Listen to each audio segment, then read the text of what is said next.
Hello friends, Kannur style മത്തി മൊളീഷ്യൻ റെഡിയാക്കുന്നത് എങ്ങനെയാണെന്ന് കണ്ടാലോ. ഞാനൊരു കുക്കിംഗ് ചാനലിൻ്റെ ഉടമയൊന്നുമല്ല. പിന്നെ എനിക്കെന്തോ ഇന്ന് മത്തി മുളകിലിട്ടത് മത്തി മൊളീഷ്യൻ ഉണ്ടാക്കുന്ന സമയത്ത് വീഡിയോ എടുത്തിടാമെന്ന് തോന്നി.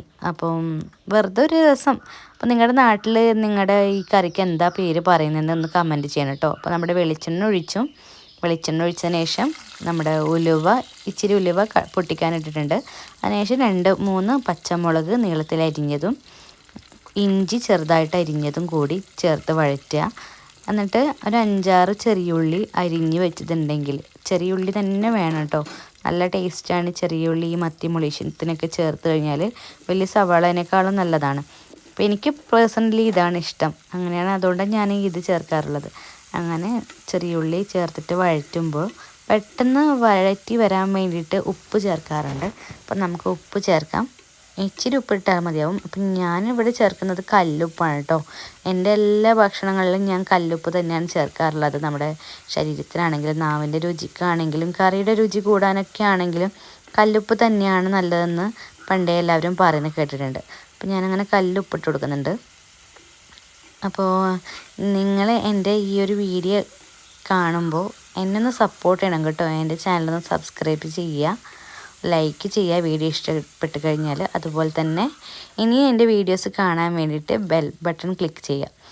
അങ്ങനെ സവാളയൊക്കെ വരണ്ട് വരാൻ വേണ്ടി ഞാൻ ഉപ്പിട്ട് കഴിഞ്ഞല്ലോ. അതിന് ശേഷം ഇപ്പോൾ തക്കാളിയും കൂടി ചേർത്തിട്ടുണ്ട്. അപ്പോൾ തക്കാളിയും കൂടി പെട്ടെന്ന് വഴറ്റി വരാൻ വേണ്ടിയിട്ട് ചേർക്കുന്ന ഒരു സാധനമാണ് മഞ്ഞൾപ്പൊടി. അതൊന്നും ഞാൻ പറയേണ്ട ആവശ്യമില്ല, എല്ലാവർക്കും അറിയാം. അപ്പോൾ അതിന് ശേഷം നമ്മൾ ചേർക്കേണ്ടത് 1/4 ടീസ്പൂണ് മല്ലിപ്പൊടിയാണ്. ഒരുപാടൊന്നും ഇട്ടേക്കരുത്, അപ്പം ടേസ്റ്റ് മാറിപ്പോകും. അപ്പോൾ ഇച്ചിരി മാത്രം ചേർത്താൽ മതിയാവും. അത് ചേർത്ത് വഴറ്റി കഴിഞ്ഞതിന് ശേഷം ഒരു 2 സ്പൂണ് മുളക് പൊടി, 2-3 നിങ്ങളുടെ എരിവിന് പാകത്തിനനുസരിച്ച്. പിന്നെ എൻ്റെ വീട്ടിൽ പിള്ളേരുള്ളതുകൊണ്ട് ഞാൻ ഒരുപാട് മുളക് ചേർക്കാറില്ല. കാശ്മീരി മുളക് പൊടിയൊക്കെ ചേർത്ത് കഴിഞ്ഞാൽ നല്ല കളറായിരിക്കും. അപ്പോൾ അത് എൻ്റെ കയ്യിൽ സ്റ്റോക്ക് തീർന്നിട്ടാണ് ഉള്ളത്. അപ്പം ഞാനതൊക്കെ ഇട്ട് വഴറ്റിയിട്ടുണ്ട്. ഇനി നമ്മുടെ പുളി വെള്ളത്തിലിട്ട് പിഴിഞ്ഞ് വെച്ചതാണ്, അതും കൂടി ചേർക്കാം. അപ്പോൾ അത് ചേർക്കുന്നുണ്ട്. അതിന് മുന്നേ ഞാൻ എൻ്റെ മീനൊക്കെ വൃത്തിയാക്കി വെച്ചിട്ടുണ്ടായിരുന്നു കേട്ടോ. അപ്പോൾ അതൊന്നും ഞാൻ ഈ വീഡിയോയിൽ കാണിച്ചില്ല.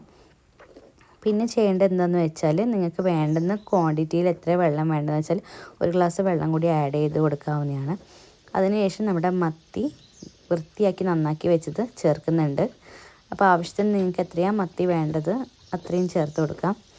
അപ്പോൾ അങ്ങനെ അതും കൂടി ഇട്ടിട്ടുണ്ട്. അപ്പം പ്രത്യേകം ശ്രദ്ധിക്കേണ്ടത്, തവിയോ കയ്യിലോ കൊണ്ട് അധികം ഇളക്കി കഴിഞ്ഞ് കഴിഞ്ഞാൽ പിന്നെ ഈ മീനൊക്കെ പൊട്ടി നാശമാവാനും സാധ്യതയുണ്ട്. അതുകൊണ്ട് ചെറുതായിട്ടൊന്ന് ഇളക്കി കൊടുക്കാം. പിന്നീട് ഒന്ന് മത്തി ഇട്ടതിന് ശേഷം ഉപ്പിട്ട് കൊടുക്കുക.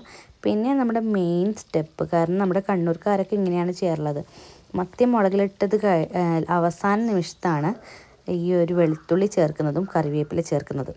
എന്നിട്ട് ഒരു തിളയും കൂടി വന്നു കഴിഞ്ഞാൽ പച്ച വെളിച്ചെണ്ണ ഒഴിച്ചിട്ട് തീ ഓഫാക്കി ഇടുക. അങ്ങനെ നമ്മുടെ മത്തി മൊളീഷ്യൻ റെഡി ആയിട്ടുണ്ട്. ചോറിൻ്റെ കൂടെയോ അപ്പത്തിൻ്റെ കൂടെയോ കപ്പയുടെ കൂടെയൊക്കെ കഴിക്കാവുന്നതാണ്. ബെസ്റ്റാണ്, അടിപൊളി ടേസ്റ്റാണ്. എന്തായാലും ട്രൈ ചെയ്തു.